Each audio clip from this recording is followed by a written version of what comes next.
দক্ষিণ এশিয়ার মানচিত্রে এবার জন্ম নিতে চলেছে আরও একটা নতুন দেশ। বর্তমানে আন্তর্জাতিক মহলে চলছে ঠিক তেমনই একটা আলোচনা। গত কয়েকদিনে আন্তর্জাতিক ভূরাজনীতির বদলে নিজেকে স্বাধীন রাষ্ট্র হিসাবে দাবি করেছে বালুচিস্তান। তবে ৭৮ বছর আগে যে রাষ্ট্র ধর্মের ভিত্তিতে তৈরি হয়েছিল, সেই পাকিস্তান কি আজ নিজের অভ্যন্তরীণ সংকটেই ভেঙে পড়ার মুখে? আর যদি সত্যি বালুচিস্তান পাকিস্তান থেকে আলাদা হয়ে যায়, তাহলে কি সেটাই হবে পাকিস্তানের ভাঙনের প্রথম সূচনা? তবে কি আরও ভেঙে টুকরো টুকরো হওয়ার পথেই এগোচ্ছে খোদ পাকিস্তান? মীর ইয়ার বালোচের ভেরিফাইড এক্স হ্যান্ডেল অ্যাকাউন্টে একের পর এক বিবৃতিতে নিজেদের রিপাবলিক অফ বালুচিস্তান বলে দাবি করে স্বাধীনতার ঘোষণা করেছে বালুচিস্তান। পাশাপাশি জাতীয় সঙ্গীত এবং মুদ্রারও প্রচলন করা হয়েছে। এমনকি ২০২৭ সালে জাতীয় জনগণনা পরিচালনার পরিকল্পনার কথাও তুলে ধরা হয়েছে। অন্যদিকে বালুচিস্তানের প্রায় ৮৫% এলাকা এখন তাদের নিয়ন্ত্রণে রয়েছে বলে দাবি তুলে তারা আন্তর্জাতিক স্বীকৃতিও চেয়েছে। আর এই স্বীকৃতি পেতেই এখন ভারতের দোরগোড়ায় বালুচিস্তান। কিন্তু এখন প্রশ্ন হলো, কেন হঠাৎ এই সময় এমন ঘোষণা? কেন ভারত এখনও বালুচিস্তানকে স্বাধীন রাষ্ট্র হিসাবে স্বীকৃতি দিচ্ছে না? তবে কি ভারত চায় না বালুচিস্তান পাকিস্তান থেকে আলাদা হয়ে যাক? দেখুন, বালুচিস্তানের স্বাধীন রাষ্ট্র হিসাবে ঘোষণা এবং বর্তমান পরিস্থিতি বুঝতে গেলে আমাদের প্রায় ২০০ বছর পিছিয়ে যেতে হবে। কারণ এই সংঘাতের পিছনে রয়েছে এক ঐতিহাসিক ইতিহাস। ভালো করে ম্যাপটা খেয়াল করলে দেখা যাবে বালুচিস্তান দক্ষিণ এশিয়া, মধ্য এশিয়া এবং মধ্যপ্রাচ্যের সংযোগস্থলে অবস্থিত একটা বিশাল অঞ্চল। বর্তমানে এই অঞ্চলটা ৩টি দেশের মধ্যে বিভক্ত, আর এর সবচেয়ে বড় অংশটাই রয়েছে পাকিস্তানের বালুচিস্তান প্রদেশে। অন্য আর একটা অংশ ইরানের সিস্তান বালুচিস্তান প্রদেশে এবং আর একটা ছোট অংশ রয়েছে খোদ আফগানিস্তানের মধ্যে। অর্থাৎ আজকে আমরা যে বালুচিস্তান নিয়ে আলোচনা করছি সেটা মূলত পাকিস্তানের বালুচিস্তান প্রদেশকে ঘিরেই। আর এই অঞ্চলেই রয়েছে বিশাল গ্যাস ক্ষেত্র, সোনা, তামা, কয়লা খনি এবং ইউরেনিয়াম সহ নানা মূল্যবান খনিজ সম্পদ। এছাড়াও আরব সাগরের তীরে অবস্থিত গাওদার বন্দর, যা চীনের শিপেক করিডোরের প্রধান প্রাণকেন্দ্র।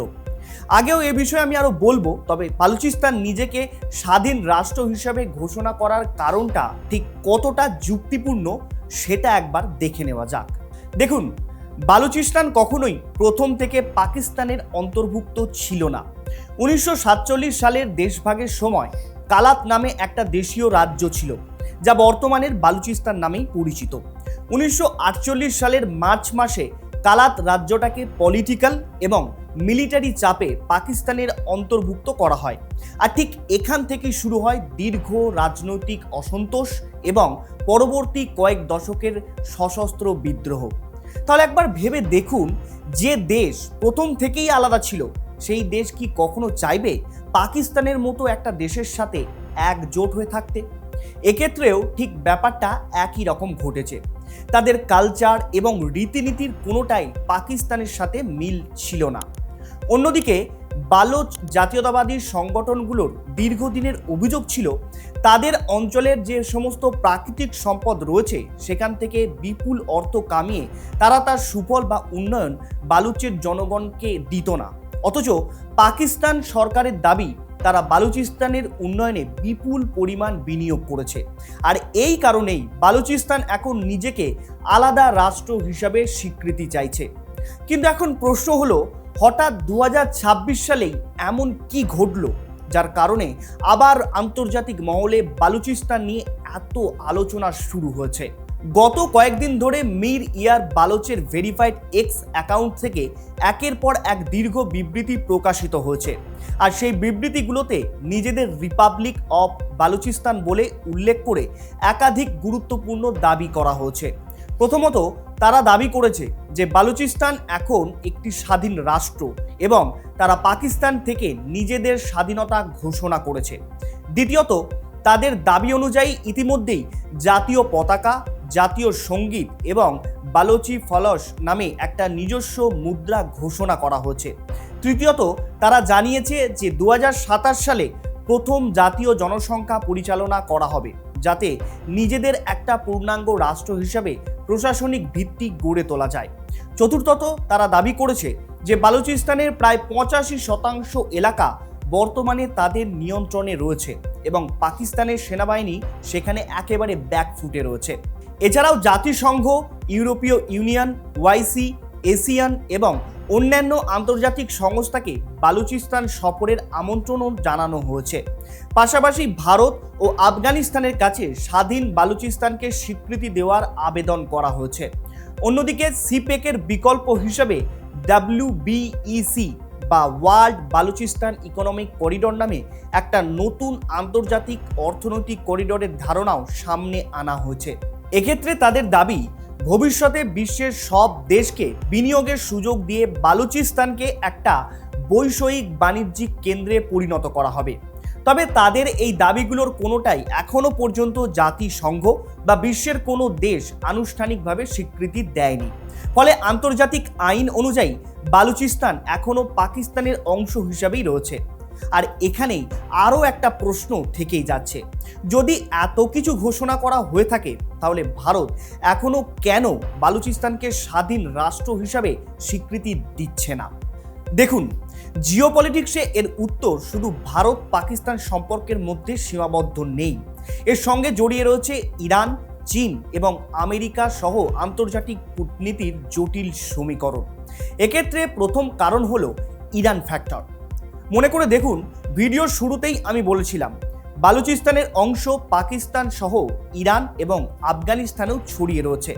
ফলে এখন যদি ভারত প্রকাশ্যে বালুচিস্তানের স্বাধীনতাকে সমর্থন করে তাহলে ইরান এটাকে একটা সম্ভাব্য হুমকি হিসাবে দেখতে পারে।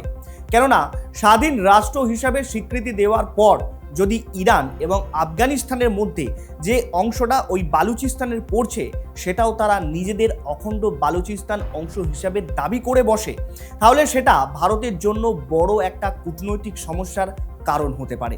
কারণ ইরান ভারতের বন্ধুত্বের পাশাপাশি ভারতের অন্যতম গুরুত্বপূর্ণ কৌশলগত অংশীদার। আর এর সবথেকে বড় উদাহরণ হলো চাবাহার বন্দর। এই বন্দরের উন্নয়ন ভারত কয়েক মিলিয়ন ডলার বিনিয়োগ করেছে এবং এটা ভারতের জন্য মধ্য এশিয়া ও আফগানিস্তানে পৌঁছানোর একটা গুরুত্বপূর্ণ বাণিজ্য পথ।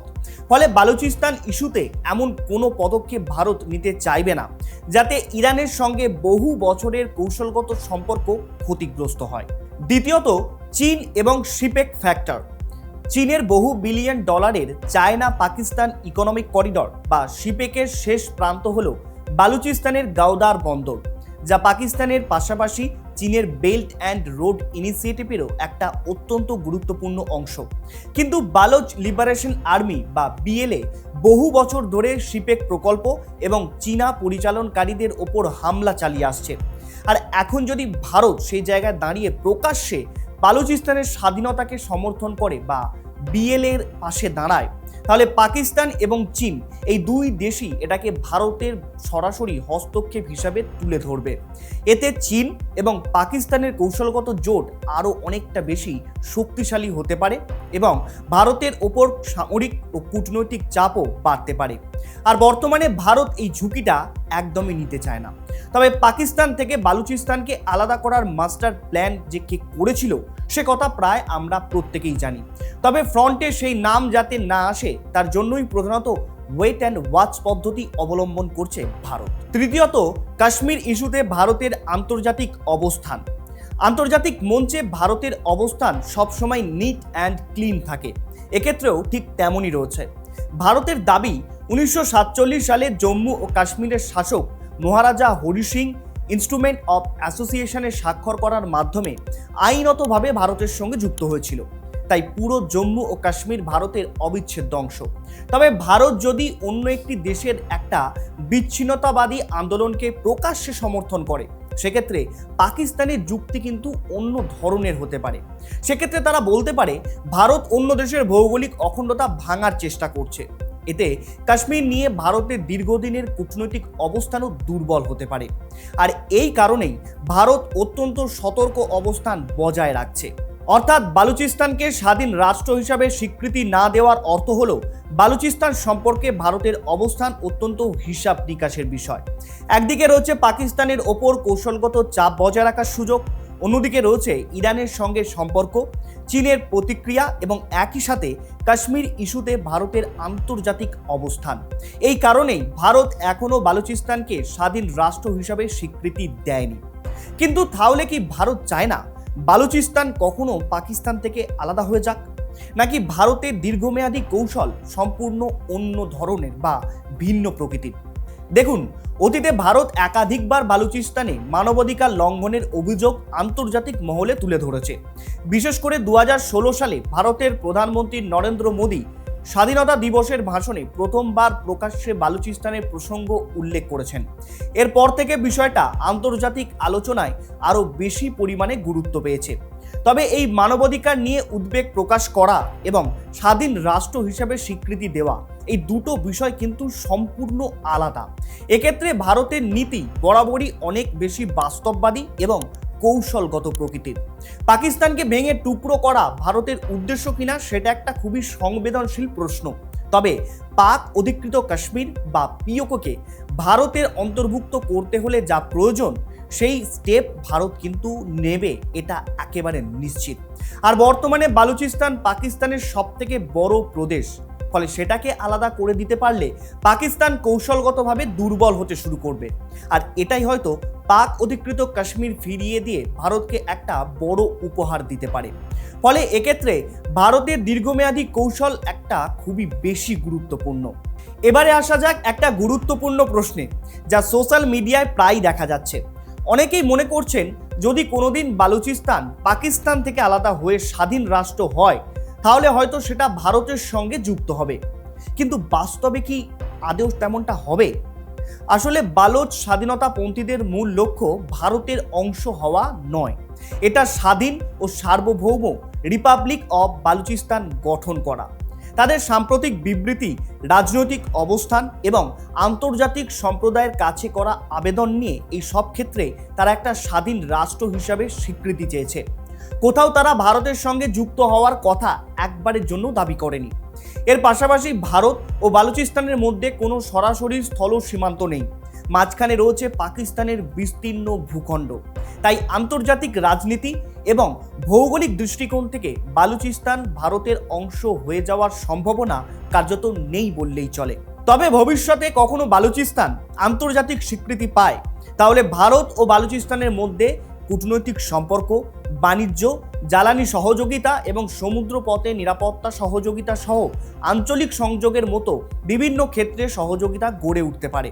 অর্থাৎ সম্পর্ক হতে পারে দুটো স্বাধীন রাষ্ট্রের মধ্যে। কিন্তু এখানেই আরও একটা বড় প্রশ্ন উঠে আসছে, যদি সত্যিই কোনোদিন বালুচিস্তান পাকিস্তান থেকে আলাদা হয়ে যায় তাহলে সবচেয়ে বড় ধাক্কাটা কে খাবে? পাকিস্তান নাকি তার সাথে থাকবে চীনও? কারণ বালুচিস্তানের মাটিতেই রয়েছে গাওদার বন্দর, চীনের বহু বিলিয়ন ডলারের সিপেক প্রকল্প এবং বিপুল প্রাকৃতিক সম্পদ এর মধ্যে দিয়েই গেছে। দেখুন, এক্ষেত্রে পাকিস্তানের পাশাপাশি চীনের বিপুল ক্ষতি হতে পারে। তাই বালুচিস্তানের ভবিষ্যৎ শুধু পাকিস্তানের জন্য নয়, গোটা দক্ষিণ এশিয়ার ভূ রাজনীতিকেই এক প্রকার বদলে দিতে পারে। এ বিষয়ে আপনার কি মত? আপনার মতামত জানান কমেন্ট করে। আর এরকম বিস্তারিত আলোচনার ভিডিও পেতে এখনই সাবস্ক্রাইব করুন আমাদের চ্যানেল টক টিভি বাংলা। ধন্যবাদ।